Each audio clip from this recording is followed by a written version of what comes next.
सत साहिब सतगुरुदेव की जय। बंदी छोड़ कबीर साहिब जी की जय। बंदी छोड़ गरीबदास जी महाराज जी की जय। स्वामी राम देवानंद जी गुरु महाराज जी की जय हो।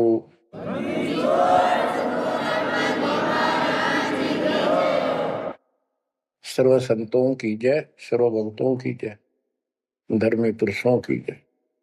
श्री काशी धाम की जय, श्री सुडानी धाम की जय, श्री क्रोथा धाम की जय, श्री बरवाड़ा धाम की जय। सत साहिब परम पिता परमात्मा कबीर जी की सीम कृपा से बच्चों आपको सूक्ष्म वेद का ज्ञान प्राप्त है। आप सूक्ष्म वेद बांच रहे हो, सूक्ष्म वेद सुन रहे हो, पढ़ रहे हो। ऋग यजु है श्याम अथर्व, चारों वेद चितभंगी रे। सूक्ष्म वेद बांच साहेब का, सोहंसा सतसंगी रे। सूक्ष्म वेद बांच साहेब का, सोहंसा सतसंगी रे। तीन लोक और भवन चतुर्दश, कोई नहीं सत्संगी। बच्चों ये बातें यदि आप पहले सुनते, आपको यह सब प्रमाण, ये संपूर्ण ज्ञान प्राप्त ना होता, तो आपका माथा ठनका हो, आपके मन में सौ दोष दास के प्रति आते कि ये पता नहीं क्या बकवास करता है, क्या किसी को भी ज्ञान नहीं। यही शंका आदरणीय धर्मदास साहिब जी के मन में आई थी संत जी के, कि भाई ये चंदा बाबा ऐसी बातें बता रहा है, तो कोई ना कोई हमारे हिंदू धर्म में भी इन बातों को जानने वाला उससे मिलेगा, क्योंकि शास्त्र हमारे। उसके बाद वो अपने गुरुजी के पास गया। गुरुजी तो रूपदास जी ने कह दिया, भाई मैं जितनी जानू था बेटा, मैंने तेरे से कुछ नहीं छुपाया। जिस तरह के प्रश्न आप कर रहे हो, इनका उत्तर मेरे पास नहीं है, और जिसने तुझे ये ज्ञान दिया है उसी के पास जा, उसी से समाधान पूछ। लेकिन धर्मदास के सामने यह बात खटक रही थी कि अनपढ़ आदमी, जिंदा बाबा, इसको ज्ञान कैसे हो गया ये? इसने भी तो किसी हमारे हिंदू से सुना होगा, और अवश्य कोई संत, मंडलेश्वर, कोई पीठाधीश इसका जानकार पाओगा। अब सब जगह जितने भी सुप्रसिद्ध या वैसे छोटे मोटे भी संत हिंदू धर्म के उस टाइम प्रवक्ता थे, सत्संग सुनाया करते थे, सबसे मिला और जाते ही 10-20 रुपए रख दे। ये खासकर इन संतों के अंदर जो भेंट ज्यादा दे, दक्षिणा ज्यादा दे, उसको ज्यादा महत्व देते हैं। इस बात की धर्मदास जी को भी खूब पता था कि ये तभी प्रसन्न होकर मुझे कुछ राह बताएंगे। जाते 5-10 रुपए तरह, क्योंकि उसमें 5-10 रुपए आज के 5 लाख के बराबर थे। वहां तो एक पैसा भारी होता था उस समय। सबसे प्रसन्न कर लिए, किसी के पास इस तरह बात नहीं थी। श्री कृष्ण विष्णु भगवान है, सारी सृष्टि के रचनहार हैं, इनके कोई माता पिता नहीं, ये आपो आप है, स्वर्ग से ऊपर कोई स्थान नहीं। आखिर में हार के, थक के और कति बुरी तरह रोए कि अब के बने। परमात्मा फिर भी उसको, जब वो धक्के खा के आ रहा था, एक अन्य हिंदू साधु के रूप में एक पेड़ के नीचे बैठ गया, नदी के किनारे। 5-7 भगत और बैठे थे उसके पास। जिज्ञासु वैसे ही बाबा भी चलता फिरता था। धर्मदास जी के रास्ता उसके साथ से था, उसने सोचा चल लग गया। आगे चल विशेष मंडलेश्वरों के पास घूमया और साधु का रूप दाता ने बना रखा था। फिर मालिक की प्रेरणा अपने बच्चे को लेना था सर। उसी समय प्रेरणा हुई कि काफी देर से चल रहा हूँ, विश्राम भी करना है, यही कर लेता हूँ और इसकी तलाशी भी ले लेता हूँ। वहां बैठ गया जाकर और बैठे थे, इतना तो बोलना कोई नहीं। वो दूसरे उठ कर चले गए। जब एकला रह गया, परमात्मा बोले धर्मदास खोज लिया तत्व ज्ञान, मुझे बता दे कि मिला होता कितना। आंखें फटी की फटी रह गई। मालिक उसी समय उसी रूप में आ गए।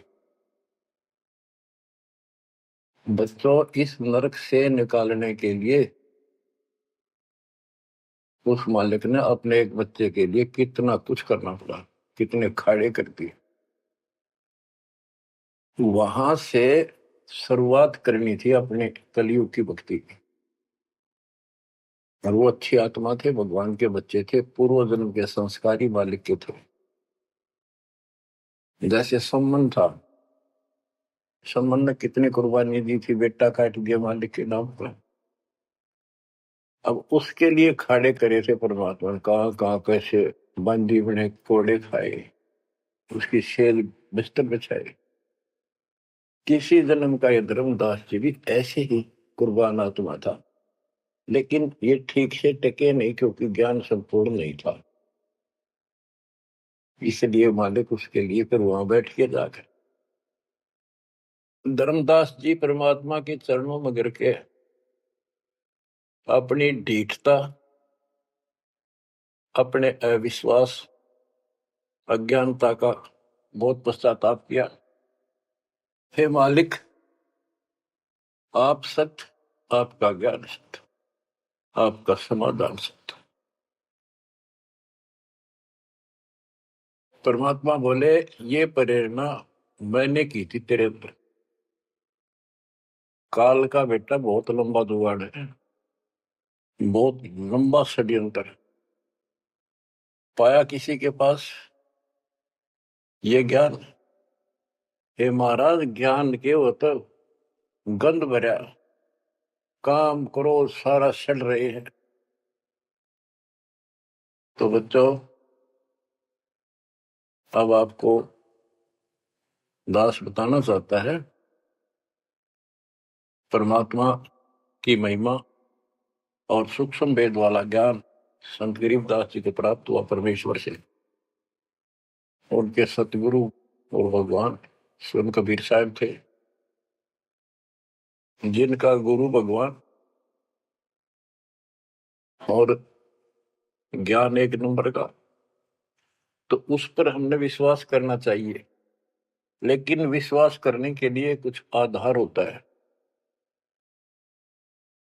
हिंदू धर्म के लिए गीता और वेद, 18 पुराण, ये आधार है कि ये अध्यात्म के मूल ग्रंथ है। उन मूल ग्रंथों से आपको परमात्मा की वाणी सिद्ध कर दी। ऋग यजु है साम अथर्व, चारों वेद चित भंगी रे, सूक्ष्म वेद वाचे साहेब का, सोहन सा सतसंगी रे। 3 लोक और भवन चतुर्दश, कोई नहीं सत्संगी। क्यों? क्योंकि उनके पास ये तत्व ज्ञान नहीं। बच्चों, यजुर्वेद अध्याय 40 मंत्र 10 में यही कहा है, कोई तो भगवान को साकार कहता है, रामकृष्ण रूप में, अवतार रूप में आने वाला। अन्य कहते हैं वो कभी साकार होता ही नहीं, वो तो निराकार है। परमात्मा साकार है या निराकार है, किस स्थिति में आता है, वो कैसे लीला करता है, इसकी जानकारी तत्वदर्शी संतों से पूछो। गीता अध्याय 4 श्लोक 34 में और 32 में स्पष्ट भी कर दिया कि जो तत्व ज्ञान होता है वो परमात्मा अपने मुख कमल से आकर बोलता है। ऋग्वेद मंडल नंबर 9 सूक्त 94 और मंत्र नंबर 2 में कहा कि वो परमात्मा कवियों की तरह आचरण करता हुआ घूमता फिरता है। ऋग्वेद मंडल नंबर 9 सूक्त नंबर 95 के मंत्र नंबर 1 में परमात्मा भक्ति की प्रेरणा अपने मुख कमल से वाणी बोल के करता है और भक्ति के मूल मंत्रों का गूढ़ रहस्यों का ज्ञान वही बताता है। गीता अध्याय 4 श्लोक 34 में कहा कि उस तत्व ज्ञान को जो स्वयं मालिक बोलता है कवियों की तरह काव्यान चौपाइयों में श्लोकों में और शब्दों के माध्यम से वो तत्व ज्ञान है, उसको किसी तत्वदर्शी संत से पूछो। बच्चों, ना वेदों में तत्व ज्ञान, गीता वेदों का सारांश है, उसी का छोटा रूप है। तो इनमें ज्ञान नहीं है, वो तत्वदर्शी संत से पूछो। वो तत्वदर्शी संत की पहचान श्रीमद् भगवत गीता अध्याय नंबर 15 श्लोक 1 में बता है कि ऊपर को मूल, ये तो मूल मालिक सारी सृष्टि का रचने वाला समझो संसार रूपी वृक्ष है जिसकी ऊपर को जड़ है और नीचे को 3 गुण रूपी शाखा है। इसके सभी विभागों को जो बता देगा स वेदवित, वो वेद के तात्पर्य को ठीक से जानने वाला है, यानी वो तत्वदर्शी संत है। धर्मदास जी और गरीबदास जी के सतगुरु ने बताया, कबीर अक्सर पुरुष एक पेड़ जो जमीन से बाहर दिखाई देता उसको पेड़ बोलते, पेड़ा तना। गरीब अक्सर पुरुष एक पेड़ है, निरंजन व की डार और तीनों देवा शाखा है, ये पातुल संसार। फिर स्पष्ट कर दिया कबीर एक के साध्य सब सदर, सब साध्य सबता माली सींचे मूल को फल फूल अगा। सभी पार्ट्स ऑफ द ट्री, वृक्ष के सभी विभाग बता दिए कि तना अक्षर पुरुष है, डार ये क्षर पुरुष है, क्षर पुरुष, और तीनों देव आराधना ब्रह्मा सत्पुरुष उत्तम गुण शिव जी रूपी शाखाएं और पात रूप संसार। तो बच्चों, फिर साथ में ये समाधान भी कर दिया कि एक का साध्य सब सदन, यानी मूल को पूजो, उसको इष्ट रूप में मानो, उसके बाद अपने अनुष्ठान करो, साधना करो। जो आपको प्रथम मंत्र दिया जाता है इसमें प्रथम और लास्ट वाले मंत्र को छोड़कर सारे इन्हीं शाखाओं वाले मंत्र है। और गीता अध्याय 3 श्लोक 10 से लेकर 15 तक यही स्पष्ट किया है कि शास्त्र अनुकूल धार्मिक अनुष्ठान यज्ञ करने से वो सही भक्ति मानी जाती है। इन यज्ञों के द्वारा इन देवताओं को बढ़ाओ, ये यज्ञ से बढ़े हुए देवता तुम्हें बिना मांगे ही सब कुछ देते रहेंगे। और उस परम अक्षर पूर्ण परमात्मा को इष्ट रूप में प्रतिष्ठित करके फिर सारे धार्मिक अनुष्ठान करो। कहते हैं सब प्राणियों की उत्पत्ति अन्न से होती है, अन्न वर्षा से होता है। वर्षा शास्त्र विहित, शास्त्र में प्रमाणित धर्म कर्म यज्ञ करने से होती है। और कर्म लगाए ब्रह्म ने, क्योंकि सबके लोक माए तक काम करके खाना पड़ा, सतलोक में कोई काम नहीं था, बैठा सब परी मिला था। जैसे आप सकलोक आश्रमों में जाते हो, आपको सारा बना बनाया मिल रहा है, हर खाओ और भक्ति करो, सत्संग सुनो और आ जाओ। फिर बताया है कि सब प्राणियों की उत्पत्ति अन्न से होती है, अन्न वर्षा से होता है। वर्षा शास्त्र विहित, शास्त्रों के अनुसार किए गए अनुष्ठानों से होती है, यज्ञ से होती है। और यज्ञ शास्त्र अनुकूल कर्मों से होती है। कर्म लगाए ब्रह्म ने, ब्रह्म की उत्पत्ति हुई अक्षर पुरुष से। और अक्षर पुरुष यानी अक्षर का अर्थ यहाँ पर अविनाशी है। और जहां पर प्रकरण होता है एक से अधिक, अक्षर का अर्थ ही अविनाशी होता है। लेकिन सरपुरुष अक्षर पुरुष, सरपुरुष ब्रह्म है, ये काल है 21 ब्रह्मांड का स्वरूप, अक्षर पुरुष 7वें ब्रह्मांड का स्वरूप। और फिर परम अक्षर ब्रह्म क्यों कहा, परम अक्षर पुरुष, कि वो सब का मालिक वो है। तो इस प्रकार आध्यात्मिक ज्ञान को समझना है और उस परम अक्षर ब्रह्म को योगों में प्रतिष्ठित करके सारे अनुष्ठान करने चाहिए, तब सफलता हो। कबीर साहब ने बताया, कबीर एक के साध्य सब सदे, सब साध्य सबका माली सींचे मूल को बुलागा। पुण्यात्माओं, इससे सिद्ध हो गया कि किसी के पास भी वेदों से हटकर ज्ञान नहीं था, वेदों में वो ज्ञान है ही नहीं जिसकी हमें जरूरत थी। इसलिए क्या रहा, अब इसके ऊपर चलेगा सत्संग शेष, संत गरीबदास जी की अमर वाणी, अथ कथनी बिना करनी का होगा। इसमें से कुछ वाणी सुनाएगा दास। जैसे आपको बताया गया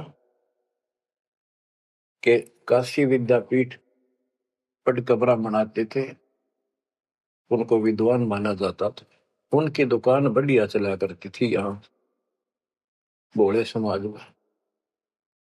तो गरीबदास जी उस पढ़ाई के बारे में कहते हैं जो वो पढ़ा करते, केवल लोगों को ठगने के लिए। गरीब पढ़ना गुणना चातुरी, यह तो बात सुगम, सत सुकृत और बंदगी, या है बात अगम। के गीता वेद पुराण पढ़े लिए, चतुरता दिखा दी, बड़े बड़े लेक्चर झाड़ दिए, ये तो बहुत आसान है। लेकिन सत सुकृत, सच्ची भक्ति, सच्चे अच्छे कर्म और भक्ति, सच्ची भक्ति, बंदगी, प्रणाम, बंदगी के अंदर वजह सारा कुछ आ जाता, भक्ति भी आ जाती है, मंत्र भी आ जाते हैं, प्रणाम भी आता। कई बार विशेष तौर पर बंदगी प्रणाम को बोलते हैं, बंदगी प्रार्थना भी कही जाती है। फिर बताते हैं कि सत्य सुकृत अच्छे कर्म और बंदगी, परमात्मा की स्तुति नमस्कार प्रणाम भक्ति सच्चे ढंग से पूरे गुरु से प्राप्त करके तत्व ज्ञान के आधार से करना, यह है बात अगम। ये ऊंची बात है, आगे की है, बहुत सबसे आगे की, सबसे श्रेष्ठ। गरीब पढ़ना गुणना रोग है, उलझे दुनिया माही, 52 अक्षर में बंद रहे, आगे की सुध नाही। संस्कृत भाषा के 52 अक्षर बताए, इसको इसलिए सीधा अर्थ कहते हैं जो संस्कृत से सीमित है, इन ग्रंथों तक सीमित है, इनमें वो ज्ञान है नहीं। ये उलझे दुनिया में, ये 184 के चक्कर में रह गए। गरीब पढ़े गुणे पावे नहीं, अनपढ़ने से न्यार, अंकोतर छंद है कैसे पावे पार।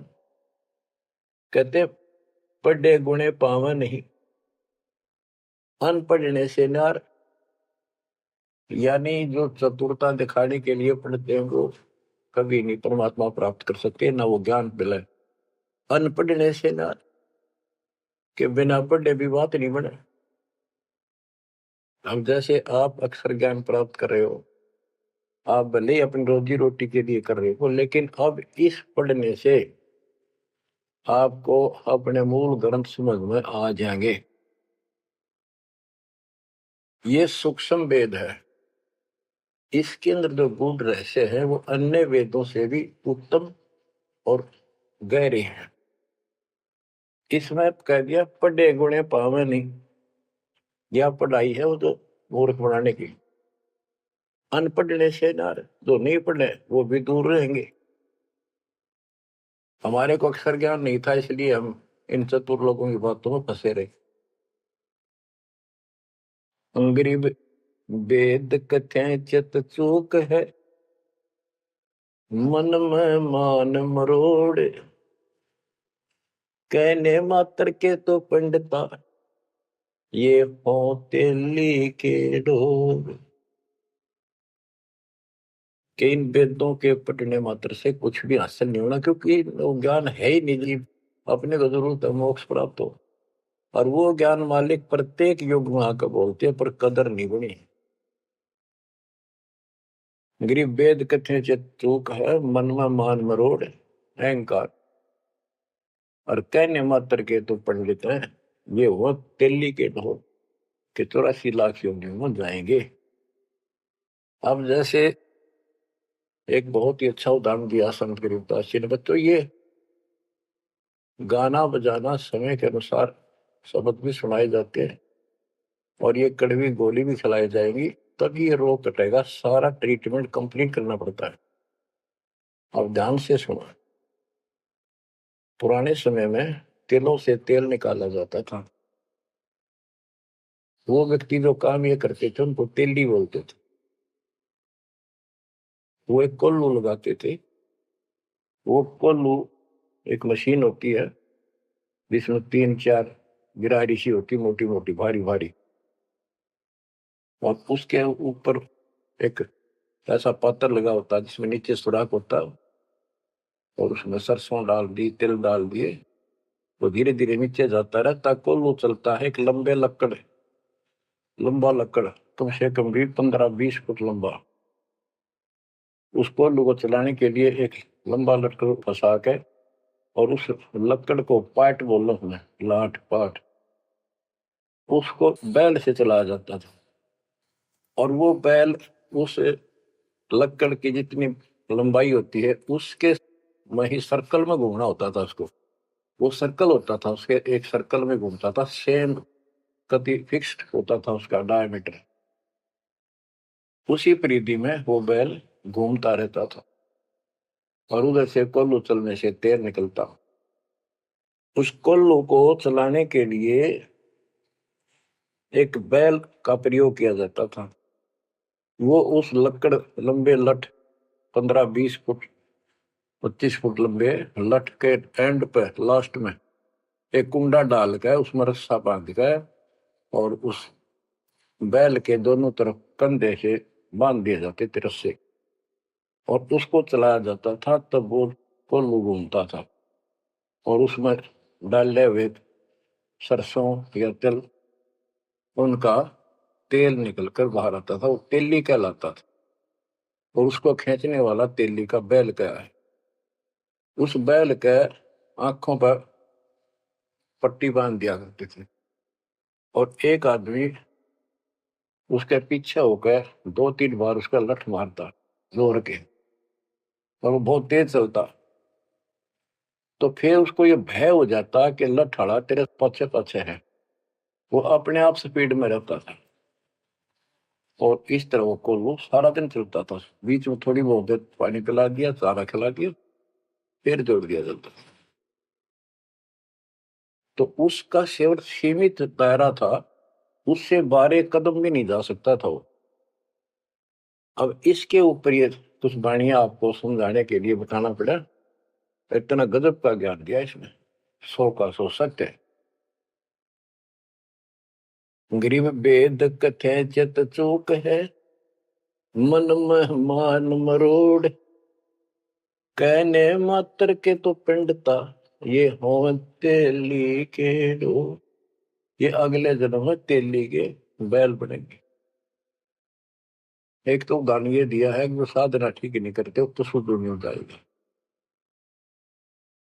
फिर पीछे तू पशुआ की जय गद्दा बैल बनाई, ये 56 भोग कहाँ मन भोरे, कहीं कुरड़ी चरने जाई।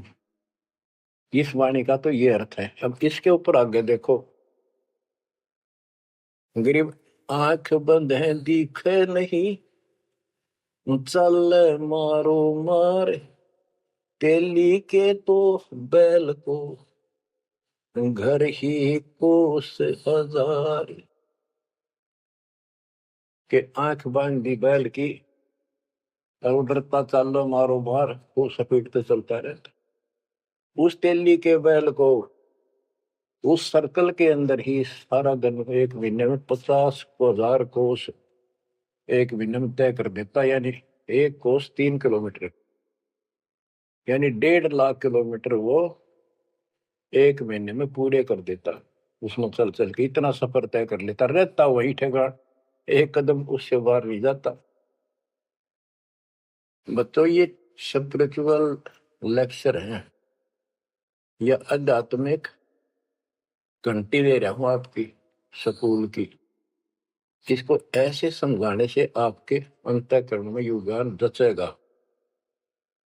एक क्या होता था पहले, जैसे फसल होती थी गेहूं चने, इनको अलग करने के लिए भूस से एक गाटा जोड़ा जाता था, गाटा। उसके बीच में एक लठ गाड़ के मोटा था, उसका रस्सा बांध के फिर 5 7 10 पशु, जिसमें भैंस गाय काटड़ा काटड़ी ऐसे शरीर में बांध दिए जाते थे, और बीच में लठ गाड़ दिया, उसके चारों तरफ वो भूस डाल देते थे, चने या गेहूं। क्योंकि दास ने देखा है, हम किसान के गर्जनों था, इसलिए 90% बच्चे किसान वालों को पता नहीं, जो शहर में रहते हैं, वो भूसे कैसे निकलता था, जिसकी ये वाणी जिस बारे बोली है। अब तो मशीनों से निकल जाता, कट कट कट कट 1 घंटे में। पहले महीना महीना लगे रहा करते। दास का जन्म ऐसे समय में दिया दाता ने जब वो 5505 निकट आ रहा था, और वो पिछला प्रोसेस सारा पता है जो एक वाणी में बोला गया है। दास को समझने में आसानी रही, आपको समझाने में आसानी होगी। तो उसको हम तो गाटा बोला करते, गाटा जोड़ रखे, वो सारे पशु एक लाइन में चलते रहते, चारों तरफ घूमते, जैसे तेली का बैल घुमा करता। ये उस फसल को काटने के लिए उनके पैरों के नीचे वो फसल कट जाती, छोटा छोटा तूड़ा भूस बन जाता। फिर उससे गेहूं चने अलग कर लेते और भूस अलग हो जाता। उसको गाटा बोला करे। और पलवल साइड इधर फरीदाबाद साइड में उसको धाए बोलते थे, धाए। धाए यानी पशुओं का एक समूह, एक से एक गले का रस्सा बांध दिया जाता था। वो बाहर नहीं जा सकते, अंदर आ नहीं सकते, क्योंकि एक दूसरे को धक्का नहीं दे सकते। वो एक लाइन में चलते थे चारों तरफ सर्कल में। अब इसको इन अज्ञानी गुरुओं के ऊपर सेट किया है दाता संत गरीबदास जी ने इस वाणी को। गरीब दाएं जुड़ी अज्ञान की गह घाटा ठोर, एक पेड़ चाले नहीं काट बड़ी बड़ी खोर। के जैसे वो पशुओं के द्वारा धाए जोड़ के घुमाई जाती है और वहीं घूम रहे होते, उससे अलग एक कदम नहीं जा सकते। तो जितने भी ये संत हैं, इन्होंने अपने अपने चेले बांध रखे, अपने अज्ञान वाले लटके। गुरु बनकर बैठ गया और उसको पशु बांध रखे, पशु पुत्र। वो इस जन्म मरण के चक्कर में यही गाटा गा रहे हैं, यही दाएं चल रही है उनकी। एक पेड़ चाले नहीं और कड है बड़ी बड़ी खोर। खोर मैंने बड़े बड़े कदम रखे, तेजी से चलना, पाथे डंडे लगे होंगे। तो ये सारे जितने भी चेले हैं, उनके जितने गुरु हैं, उनके जितने शिष्य हैं, उनको तो धाए बताई ये गाटा, और इस जन्म मरण के चक्कर को एक ये सर्कल बताया कि इसी में ये घूम रहे हैं। एक कदम इस तरह बाहर नहीं जा पाए। जाना सतलोक है। जैसे किसी ने सफर करना है तो कदम जितने रखेगा मंजिल की ओर होते हैं, ठीक रास्ते पर। और ये वहीं बांध रखे स्वार्थवश जिसने पशुओं को, वो तो उस सर्कल में घूम सके, उस तो बाहर जा ही नहीं सकता। गरीब दाएं जुड़ी अज्ञान की गह घाटा ठोरे, एक पेड़ चाले नहीं, काट बड़ी बड़ी खोर। गरीबदास जी ने कहा है, कोई है रे परले पार का, जो भेद कहे झनकार का। वारई गोरख वारई दत्त, यानी ये सब वार द्रु प्रहलाद अर्थ, वार ही सारे ब्रह्मा भी वार, ये भी वार, सारे ब्रह्मा विष्णु महेश यही पर दुर्वासा वार। ये गह गाटा ठोर, गरीब चार वेद सठ शास्त्र, पढ़े 18 पुराण, सतगुर पूरा मिला नहीं, पंडित हो सी सवान। ओह, कबीर साहब कहते हैं, गुरु बिन काहू न पाया ज्ञाना, जो तो था वो छड़े किसाना। गुरु बिन वेद पढ़े जो प्राणी, समझ अनुसार रहे ज्ञानी। बच्चों, एक तो होती है मान बढ़ाई अहंकार, और एक सच्चाई जो होती है वह मान बढ़ाई नहीं कहलाती। जैसे दास कह रहा है, और जब आपको भी समझ आ गई है, स्पष्ट हो गया, आपको पता लग गया है कि गुरु बिन वेद पढ़े जो प्राणी, समझे ना सार रहे अज्ञात। वेद पढ़े पर वेद न जाने, ये वाचे पुराण 18, और पत्थर की पूजा करे। भूल गए सिद्धिदारा, श्राद्ध निकलवावे, पत्थर पूजवावे।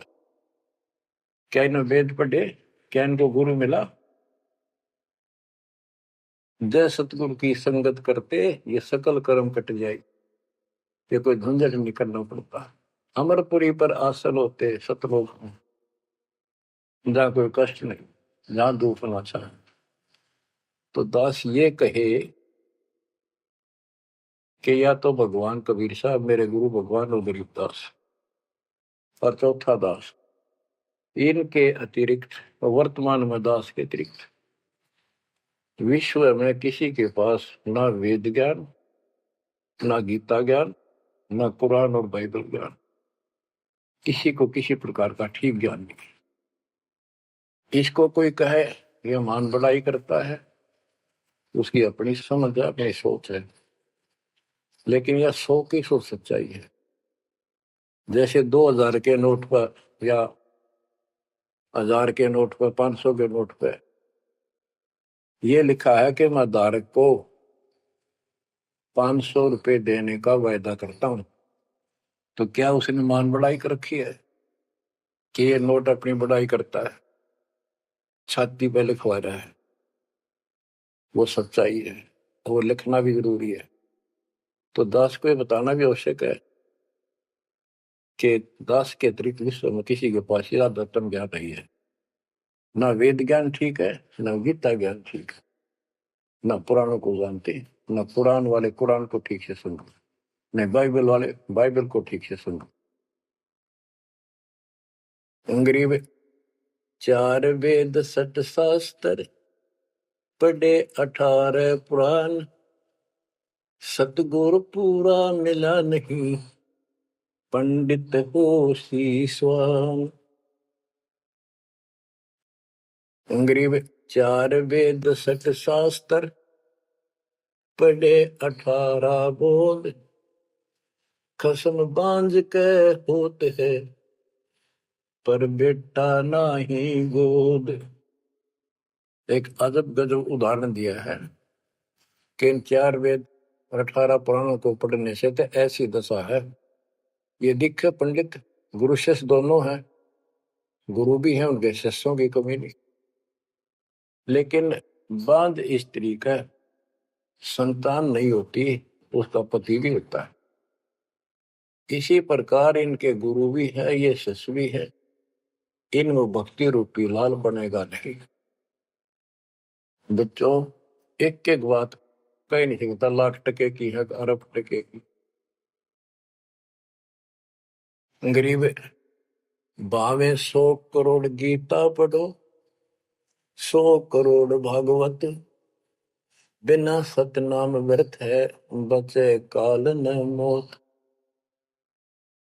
गरीब घृत अग्नि में डाल कर, पंडित कर है होम। सुर वासना जात है, क्या करत है होम। गरीब सुमरण सेवा बंद की, सब कोई जानत खूब। बिन सतगुर क्यों पाइए, कबीर से महबूब। ओए होए। के ये पंडित लोग हवन करते हैं, इसका क्या लाभ है कि देवताओं तक इसकी वासना जाती है, स्मेल, गुड स्मेल जाती है, और जिसके वश होकर वो हमें यहाँ राहत देते हैं। तो ये तो हमें सिर्फ हमारी इस भक्ति में एक सहयोगी है, एक आइटम है हवन यज्ञ। हमने पांचों करनी पड़ेंगी तब तो ज्यादा लाभ होता है। किसी रोग का ट्रीटमेंट पूरा ही करने से बात नहीं। गरीब सुमन सेवा बंदगी, सब कोई जानत खूब। अब भक्ति भी करनी चाहिए, सुमन भी करना चाहिए, पर कहते बिन सतगुरु क्यों पाइए। ओए, सतगुरु के बिना कैसे मिलेगा वो कबीर से महबूब। वो भगवान कबीर से प्रिया, तुम प्रिय भगवान हमारे कैसे पाओगे। ये दूसरे संत बनावटी इतने गजब के हो जाएंगे, क्या बात। सिर पर उस्तरा करा लिया, माथे पर 3 तिलक, माला 4-5 डाल ली, लाल भगवा वस्त्र धारण कर लिए, और बैठ जाते हैं कतिया करके। गरीबदास जी कहते हैं, गरीब कोरा कलश कुम्हार का, ऊपर चित्र अनूप। वस्तु नीति समझ है, जैसे जलवन को। ऊपर तो ढूंढा साध का, अंतर रख्या खो। ऊपर तो साधु दिखे गजब का, बनावटी सी जबरदस्त, जैसे कुम्हार का, यानी कोरा कलश कुम्हार से लाए, उसका ऊपर कितनी अच्छी चित्रकारी होती है, उसमें जल है, नीचे चट है उस चित्रकारी में। ऊपर का दिखा क्रमिया जो संत ऐसा है जिसके पास यथार्थ ज्ञान नहीं है, वो तो ऐसा है जैसे कोरा कलश कुम्हार का, ऊपर चित्र अनूप। वस्तु नीतिस्मद है, जिसके लिए लाए तो जल है नहीं मीठा। और जैसे जल बिन कुआं, जैसे कुआं बिना पानी का के काम। गिरी 500 मुद्रा पिंड में, आग बुजुर्ग शरीर। 52 गंडे गंग है, खेवट जहां कवि। कहते ये शरीर, स्थूल शरीर में 5 मुद्रा है, उनमनी खेचरी भूतरी चाचरी आदि। और इससे आगे बदर शरीर है, सूक्ष्म शरीर और है। कहते उससे पार करने के लिए सतगुरु कबीर साहब का सच्चा गुरु मिलेगा जो बात बनेगी। गरीब नाम सार है निर्मला, सार नाम ये निर्मल है। पाक नूर निर्वाण, दास गरीब कबीर को भक्ति दी है दान। बच्चों, ये अमृत वचन है, बहुत गूढ़ और गहरे है, और आपके लिए जैसे गीता उंगलियां पर उठवा दी, वेदों का सार निकाल के आपके समक्ष रख दिया। छोटे छोटे बच्चे समझ रहे इस बात को, जो 3री-4थी कक्षा में पढ़ रहे, और जो इन काशी विद्यापीठ में पढ़ने वालों के आज तक समझ नहीं आई। तो who is Guru, who is सतगुरु, और हु इज गॉड, ये आप अच्छी तरह समझ चुके हो बच्चों। परमात्मा आपको इतना दृढ़ कर दे, जैसे सम्मन की और सेऊ थे, आप इतने दृढ़ हो जाओ। गरीब महिमा की जय संत की, तन मन धन सब दे, सिर मांगे टाला नहीं, मोर ध्वज लग ले। यानी ऐसी परिस्थिति परमात्मा के प्रति, किसी परिस्थिति ऐसी आ जाती है तो मालिक से दूर नहीं हो, कितनी ही कठिन परिस्थितियों से गुजरना पड़े। आज हम थोड़े से कष्ट को देखकर भगवान से दूर हो गए, फिर अगले जन्म में क्या होगा? फिर पीछे तू पशुआ की जय गद्दा बैल बनाई, ये 56 भोग कहाँ मन भोरे, कहीं कुरड़ी चरने जाई। आज कोई ना कोई बहाना काल कर देगा सत्संग से उठने का, आलस कर देगा, कोई काम अड़ा देगा, या वैसे आत्मा किसी पाप के कारण रोगी हो जाती है तो अरुचि बन जाती है सत्संग सुनने में या सुमरण करने में, दान की इच्छा समाप्त होती चली जाती है, सेवा में रुचि नहीं रहती। तो उस समय के लिए ये याद रखो, आज हम मानव हैं, अपनी मर्जी से कितने आलस कर लें और कितने भगवान से दूर हो जाए, स्वतंत्र है। और कल को गधे बन गए, बैल बन गए, नाक में नाथ गल जाएगी, या 2.5 मन का कमर के ऊपर एक थैला होगा गधे के, तो आलस तो उसमें भी होगा। मन तो यही है। कई कहते हैं मेरे से नहीं होती सेवा, चलो कोई बात नहीं, सेवा तो करनी चाहिए, सेवा से दूर नहीं होना चाहिए। तो मन तो वहां भी दुखी करेगा, गधा बने पास से भी सोचेगा कि पटक दूं बोरे ने, घेर दूं, डाल दूं। एक आदि पर गधा ऐसा भी कर देता है, फिर उस पर ज्यादा भार लादा जाता है और लठ भी पड़ते हैं, फिर वो सीधा चलता है। इसलिए इस मन पापी को आत्मा यही समझा सुड़ डाले, दाता से दूर ना हो। इस संसार में सुख नाम की चीज नहीं है। यदि सुख होगा, या जो नकली सुख भी अगर चाहिए तुम्हें यहाँ का, तो इस दाता के चरणों में मिलेगा, रहोगे तो मिलेगा।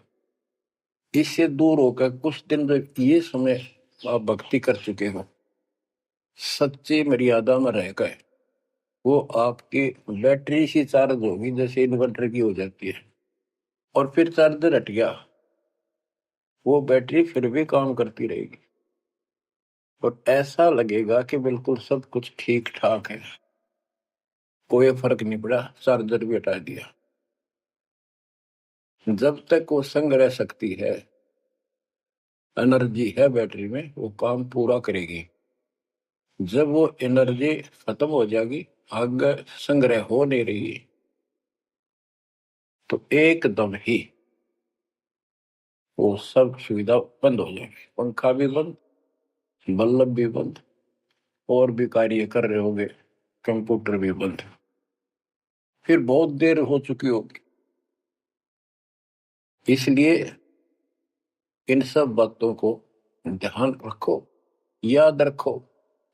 मुश्किल से दाव लगा 7.5 अरब आबादी में से आप ये थोड़ी सी आत्मा परमात्मा की शरण प्राप्त कर पाए हो, तो बच्चों परमात्मा आपको मोक्ष दे, अपने चरणों में रखे, आपकी तरफ बढ़े, कुर्बान हो जाओ, सत्संग सुना करो ढंग से। देख परमात्मा ने कहां से कृपा कर रखी है, आंख खोल लो ना, जो फूक निकली, और कोई नहीं पूछेगा, धक्के खाते करो कि कुत्ते को देखोगे।